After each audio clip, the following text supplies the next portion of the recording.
জয়গুরু। আমি এখানে একটা বিষয় নিয়ে কথা বলতে চাচ্ছি। বিষয়টা হলো সূরা নজমের ১ থেকে ৯ নম্বর আয়াতে তার ব্যাখ্যা পাওয়া যায়। এখানে আল্লাহ পাক নক্ষত্রের কসম বললেন যে তোমাদের মধ্যে ও যে প্রবেশকারী যিনি বা তোমাদের সঙ্গী তাকে তোমরা পাগল বলিও না। সে পাগল না, সে আল্লাহর প্রেমে মত্ত হয়ে গেছে। এটা নবীজিকে উদ্দেশ্য করে বলা হয়েছে। তোমাদের মধ্যে প্রবেশকারী যিনি আছেন তিনিকে তোমরা পাগল বলিও না, কারণ সে আল্লাহর প্রেমে মশগুল হয়ে গেছে। এই কথাটা আসলো ৬ মাস পর্যন্ত রসুল পাক সাল্লাল্লাহু আলাইহি সাল্লামের কাছে ওহী আসছে না, তাই নবীজি আল্লাহর প্রেমে দেওয়ানা হয়ে গেলেন, মশগুল হয়ে গেলেন। তো ৬ মাস পর্যন্ত যখন নবীজি ছুটাছুটি পাহাড়ের মধ্যে, জাবালুনুর পাহাড়ের মধ্যে সে আল্লাহকে দেখার জন্য নবীজি ছুটাছুটি করলেন, তখন এদিক দিয়ে নবীর প্রেমে মাওলা আলী মুশকিল কুশা পাগল হয়ে গেলেন যে আল্লাহ রসুলকে দেখি না অনেকদিন যাব।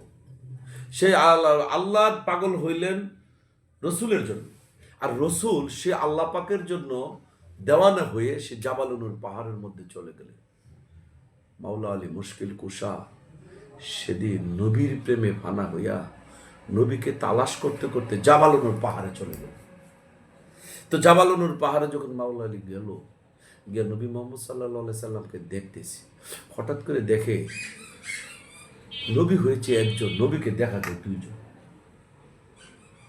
মাওলা আলীও অচানক হয়ে গেলেন, কি ব্যাপার?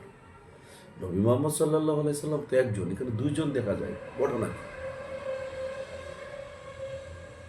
নবী মোহাম্মদ সাল্লাল্লাহু আলাইহি সাল্লাম যখন দুইজন দেখলেন, মাওলা আলী হুজুরে কাঁদতেছিলেন, যখন দুইজন নবী দেখা যায়, আমার নবী কোনজন? নবীজিকে মাওলা আলী সবচেয়ে বেশি ভালোবাসতেন। মাওলা আলী ভাবলেন আমার নবী কোনটা, আমার নবীকে আমার খুঁজে বের করতে হবে। দুইজন নবীর মধ্যে যখন মাওলা আলী দৃষ্টি দিলেন, হঠাৎ করে দেখতেছে একজন নবী আরেকজন নবীকে সেজদা করতেছে।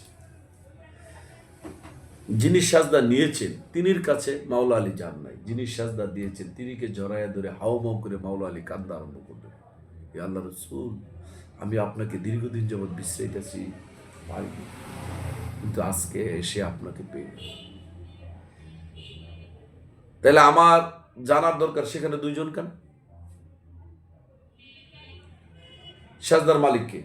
আল্লাহ। আল্লাহ আল্লাহ বাদে কাউকে সাজদা করা যাবে না। সূরা জিনের 18 নম্বরে আনাল মসজিদুল্লাহ, সকল সাজদার মালিক আল্লাহ। সেদিন নবী মুহাম্মদ সাল্লাল্লাহু আলাইহি সাল্লাম কাকে সাজদা করেছিলেন? সেই সূরা নজমের 1 থেকে 9 নম্বর আয়াত খুলে দেখো।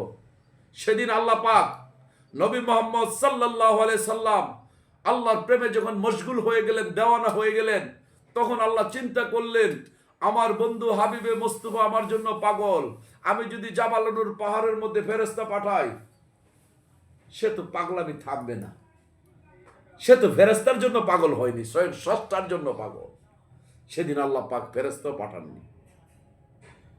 সেদিন আল্লাহ পাক জাবালুনুর পাহাড়ের মধ্যে হুর গালমান পাঠাননি। নবী মুহাম্মদ সাল্লাল্লাহু আলাইহি সাল্লাম সেদিন হুর গালমানের পাগল ছিলেন। সেদিন ছিলেন কার পাগল? স্বয়ং আল্লাহর পাগল। তখন আল্লাহ চিন্তা করলেন আমি যদি নবী মুহাম্মদ সাল্লাল্লাহু আলাইহি সাল্লামের কাছে না যাই, সে আল্লাহ রসুল তো শান্ত হবে। সেদিন আল্লাহ পাক এই সূরা নজমের আয়াত খুলে দেখো, ঊর্ধ্ব দিগন্তে পাহাড়ের উপরে ঝুলন্ত চেহারে সেদিন আল্লাহ পাক সহজাত শক্তি সম্পন্ন নিজ আকৃতিতে প্রকাশ পেল, দুই ধনুকের নিয়ে আরো কাছাকাছি মিলিত হলো। আল্লাহ বলে দিলেন তোমরা এই সাক্ষাৎ সম্বন্ধে কেউ অস্বীকার করিও না। তাহলে আল্লাহ পাক সেদিন নিজ আকৃতিতে প্রকাশ পেল। তো নিজ আকৃতি কোন আকৃতি? আল্লাহ পাকের আকৃতি কি? চলে যান আমাদের আদম আলাইহিস সালাম হইতেই তো আমরা সবাই আসা, আমরা সবাই আদম সন্তান।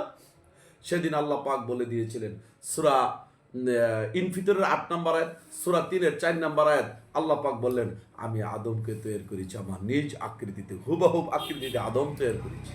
তো আদম নবী যদি নিজ আকৃতিতে হয়, তাহলে আদমের আকৃতিটা আল্লাহ বলে দিলেন না এটা আমার আকৃতি? আল্লাহ তো দাবি করলেন আদমের আকৃতিটা আল্লাহর আকৃতি। তো আদম থেকেই তো আমরা আদম সন্তানরা আসা। তো নবী মোহাম্মদ সাল্লাল্লাহু আলাইহি সাল্লাম আদমের আকৃতি যদি আল্লাহর আকৃতিতে হয়, নবী মোহাম্মদ সাল্লাল্লাহু আলাইহি সাল্লামের আকৃতিটা তো আল্লাহরই আকৃতি হয়।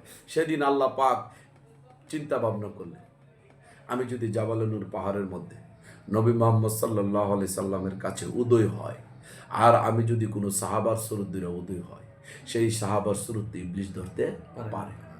তাহলে সাহাবার সুরত ধরে সেদিন উদয় হয়নি। সেদিন আল্লাহ পাক পশু পাখির সুরত ধরে উদয় হয়নি।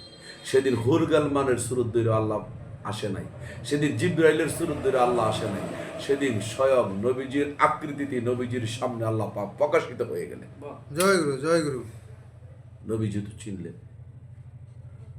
সেদিন পরিচিত হলো আনা আল্লাহ, আমি তোমার আল্লাহ। সেদিন ওই মাওলা আলী জাবাল নূর পাহাড়ের মধ্যে সেদিন দেখতে পাইল, আমি দেখেছিলাম আমার নবী মোহাম্মদ সাল্লাল্লাহু আলাইহি সাল্লাম একজন, এখন দেখি কয়জন? দুইজন। মাওলা আলী ভাবলেন আমার আসল নবী কোনটা? চোখের পানি ফলায় ফলায় জার জার করে দূর থেকে কাঁদতেছে। হঠাৎ করে দেখলো সেদিন রসুলকে সেজদা দিয়ে দিল। তখন দেখলো কারণ কি, যিনি সাজদা দিয়েছে তিনি হয়েছেন নবী মুহাম্মদ সাল্লাল্লাহু আলাইহি সাল্লাম। যিনি সাজদা দিয়েছেন তিনি হয়েছিলেন স্বয়ং আল্লাহ। সেদিন সাজদা দিয়েছিলেন। তাহলে জাবাল নূর পাহাড়ের মধ্যে রসুল শুরুতে আল্লাহর প্রকাশ। যদি জাবাল নূর পাহাড়ের মধ্যে রসুল শুরুতে আল্লাহর প্রকাশ হয়, আমি জানতে চাই আদম আলাইহিস সালামকে বেহেশতের মধ্যে তৈরি করে সেদিন তো আল্লাহ আদমের সাথেও সাক্ষাৎ দিয়েছিলেন। তো আদমের সাথে যদি সাক্ষাৎ দেয়, আদম কিসের তৈরি? মাটি কাদা হইতে আদম তৈরি। আদম তো কুদরতি না, আদম তো আল্লাহ নিজ হাত দ্বারা ধরে ধরে বানাইছে গো, জমিনের উদ্দেশ্যে বানাইছে। সে আদমের সামনে যদি আল্লাহ পাক সেদিন যদি নূরের শুরুতে উদয় হইতো, তা আদম নবী নূরের শুরুতে পুড়ে যাইতো না? কারণ মুসা নবীর তুল পাহাড় যদি পুড়ে যায়, আদম আবার বাকি থাকে কি করে? সেদিন আদম আলাইহিস সালামের সামনে আল্লাহ নূরের শুরুতে উদয় হয় নাই। আদম আলাইহিস সালাম সামনে সেদিন আল্লাহ পাক ফেরেশতার শুরুতে উদয় হয় নাই। আদম আলাইহিস সালামের সামনে সেদিন পশু পাখির শুরুতে উদয় হয় নাই। আল্লাহ ভালো করে জানেন ওই সুরতগুলি ইবলিস ধরতে পারে। তাইলে সুতরাং এমন একটা রূপের ছদ্মবেশ আল্লাহ দলেছিল, সেদিন আদম রূপে আদমের সামনে আল্লাহ প্রকাশিত হয়েছিল। জয় গুরু। তাহলে আদম আলাইহিস সালামের সামনে বেহেশতের মধ্যে আদম রূপে আল্লাহর প্রকাশ। আমি জানতে চাই তুল পাহাড়ে মুসা নবীর সাথে আল্লাহর সাক্ষাৎ হয়েছিল, সেদিন কোন রূপে আল্লাহ প্রকাশ? এখন বর্তমান প্রেক্ষাপটের আলেম ওলামার যারা ধর্মের স্কলারশিপ আছেন, তারা বলেন তুল পাহাড়ের মধ্যে যখন আল্লাহ উদয় হয়েছিল পাহাড় পুরে সুরমা হয়ে গেল। এটা সূরা আরাফের 143 নম্বর আয়াত। তোমরা আগেরটা না বলে পিছেরটা বলে কেন? কোরআন খুলে দেখো, সূরা সাজদার 23 নম্বর আয়াত।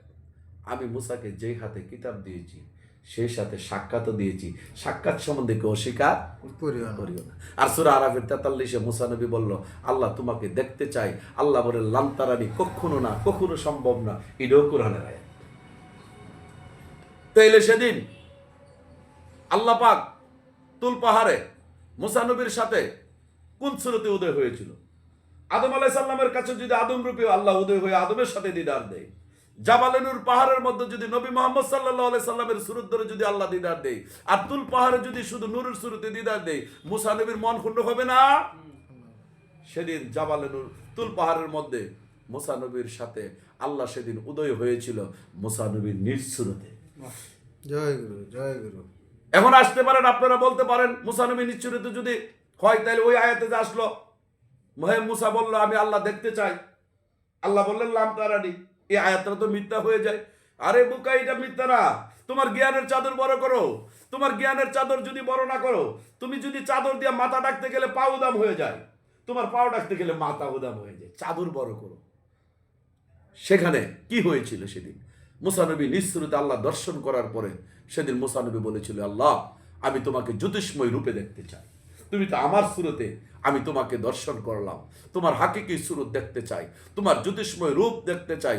আল্লাহর দুইটা রূপ আছে, একটা জ্যোতিষময় রূপ আর একটা হলো আদম রূপে আল্লাহ, যেহেতু আল্লাহ দাবি করছে। তখন কইল যে না মুসা, তুমি আমার জ্যোতিষময় রূপে দেখবে না। কেন দেখবে না? আমি হইলাম স্রষ্টা, দুনিয়াটা হইল সৃষ্টি। স্রষ্টার লুট সৃষ্টি কোনোদিন সহ্য করতে পারে না। তারপরও মুসা নবীর প্রেম ছিল অনেক বেশি। না, আমি তোমাকে জ্যোতিষময় রূপে দেখতে চাই, দেখতে চাই, দেখতে চাই। আল্লাহ বলল মুসা যে আশেক, আমাকে দেখার জন্য যেভাবে পাগল পারা, আমি যদি অ্যান্টিবায়োটিক চিকিৎসা করি তা তো হবে না। প্রেম কোনোদিন অ্যান্টিবায়োটিক হইতে, আল্লাহ বলল মুসা তুমি তুল পাহাড়ের দিকে তাকাও, যদি পাহাড়টা স্থির থাকে তাইলে তুমি দেখতে পারবে। সেদিন আল্লাহ পাকের নূরের জ্যোতিষ্ময় রূপ যখন পাহাড়ের মধ্যে নিক্ষেপ করলো, তুল পাহাড়টা পুরো ছায়ার হয়ে গেল, মুসা নবী বেহুশ হয়ে গেল। তাইলে এই আয়াতটা সত্য, মুসা নবী আল্লাহ দেখে নাই জ্যোতিষ্ময় রূপে, আর মুসা নবী আল্লাহ দেখেছিল নিজ রূপে। জয় গুরু জাবালে নূর পাহাড়ের মধ্যে সহজাত শক্তি সম্পন্ন সে পবিত্র মহান সত্তা নিজ আকৃতিতে প্রকাশ পেল, নিজ আকৃতিতে সেটা ছিল রসুল সুরতে। আর সেদিন আদম আলাইহিস সালামের সামনে আল্লাহ উদয় হয়েছিল, সেদিন হয়েছিল আল্লাহ আদম সুরতে।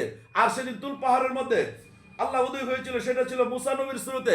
আমি জানতে চাই 1450 বছর পরে বর্তমান প্রেক্ষাপটের চিশতিয়া, নিজামিয়া, শাখার, কাদরিয়ার বিভিন্ন তরিকার যারা লোক আছে তারা কিভাবে আল্লাহ দর্শন করবে? সেই রাস্তা কি নবী মুহাম্মদ সাল্লাল্লাহু আলাইহি সাল্লাম রেখে যাননি? সেদিন নবীজি বলেছিলেন আমার সুরতে আমার সাহাবীরা সেদিন আল্লাহ দর্শন করেছিল। নবীজির সুরতে যদি নবীর সাহাবীরা নবীকে দর্শন করে আল্লাহর রূপ, তাহলে নবীজি যদি এই সিস্টেম আমাদের মধ্যে রেখে না যায়, তাহলে তো আমরা ওইখানে আল্লাহ দর্শনটা বন্ধ হয়ে যায় না গো।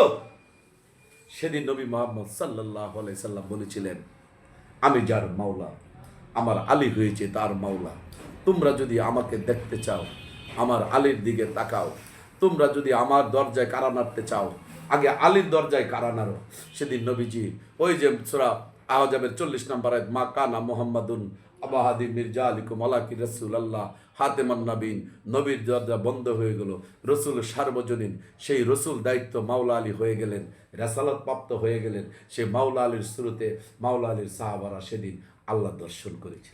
জয় গুরু জয় গুরু এখন যদি প্রশ্ন আসে যে মাওলা আলীর সাহাবারা, মাওলা আলীর ভক্তরা মাওলা আলী শুরুতে আল্লাহ দর্শন, মাওলা আলী বিদায় নিয়েছে, তারপরে কি ধর্মটা বন্ধ হয়ে যায়নি? নাগো সাধু, ধর্ম বন্ধ হয় নাই। সেদিন মাওলা আলী বলেছিলেন আমি যার মাওলা, হাসান বসরি তার মাওলা। সেদিন হাসান বসরির রূপে হাসান বসরির ভক্তরা আল্লাহ দর্শন করেছিল।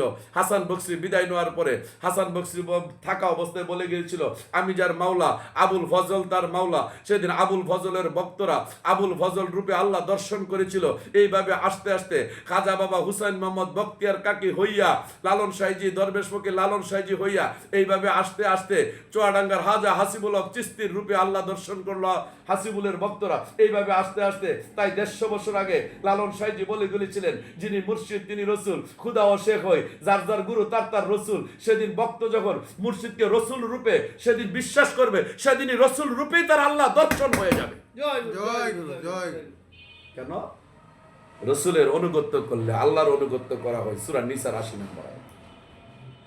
এই পিসাবরা, তোমরা তোমাদের পীরকে পীর হিসাবে জানো। তুমি যদি তোমার পীরকে পীর হিসাবে জানো, পীরের হাত আল্লাহর হাত, কোরআনে এই মর্মে কোনো আয়াত নাই। পীরের অনুগত্য করলে আল্লাহর অনুগত্য করা হয়, কোরআনে কোনো আয়াত নাই। তুমি পীর জেনে পীরকে সেজদা দিয়েছো, সে সেজদা তো আল্লাহ পায়নি। রসুলের অনুগত্য করলো যদি আল্লাহর অনুগত্য হয়, তাহলে রসুলের যদি রসুল বিশ্বাস করে রসুলের হাত আল্লাহর হাত, রসুলের ভিতরে আল্লাহটা বর্ত করে সেজদা দিলে না ওই সেজদাটার মালিক আল্লাহ হয়। তুমি যতক্ষণ পর্যন্ত রসুল বিশ্বাস না করে সেজদা দিয়েছো, তোমার সেজদা আল্লাহ পায়নি, তাইলে সেই সেজদাটা তোমার শিরক হয়েছে। তুমি এই জন্য লালন বলেছিল যার যার গুরু তার তার নবী, এই কথা কিন্তু লালন বলে নাই। কারণ নবী দরজা তো বন্ধ, হাতেমন নবী, কোরআনে তো একটি আয়াত নাই হাতেমন রসুল। রসুল সার্বজনীন, রসুলের দরজা বন্ধ নাই। রসুলও যদি বন্ধ হয়ে যায়, নবীও যদি বন্ধ হয়ে যায়, ধর্ম তো 1450 বছর আগে স্টপ হয়ে যায়। আল্লাহ বলে দিলেন সূরা বাকারা 87 নম্বর আয়াত খুলে দেখো, মুসা নবীর পর থেকে আমি রসুল ব্যবস্থা ধারাবাহিক জারি রেখেছি। তোমরা খুলে দেখো সূরা ইমরানের 15 নম্বর আয়াত, না সূরা বনী ইসরাঈলের 15 নম্বর আয়াত, রসুল না পাঠিয়ে কাউকে শাস্তি দেয় না। যদি রসুল সার্বজনীন না হয় আর আমার কাছে যদি রসুল না থাকে, হাসরের ময়দানে আমার পাপের কারণে যদি শাস্তি দিই, আমি এই আয়াতটা তুলে ধরবো, আল্লাহ আমার কাছে তো রসুল ছিল না, তুমি আমাকে কেন শাস্তি দাও? এই কথা বলার সুযোগ নাই। কেন নাই? রসুল সার্বজনীন, যার যার মুর্শিদ তার তার রসুল। রসুলের হাত আল্লাহর হাত, রসুলের চেহারা আল্লাহর চেহারা বিশ্বাস করে ওই রসুলের ভিতরে আল্লাহকে বর্ত করে, রসুলকে ডিলেট করে ভিতরের আল্লাহকে সাজদা দিয়ে ইবলিস থেকে পবিত্র হয়ে যাও। জয় গুরু জয় গুরু জয় গুরু।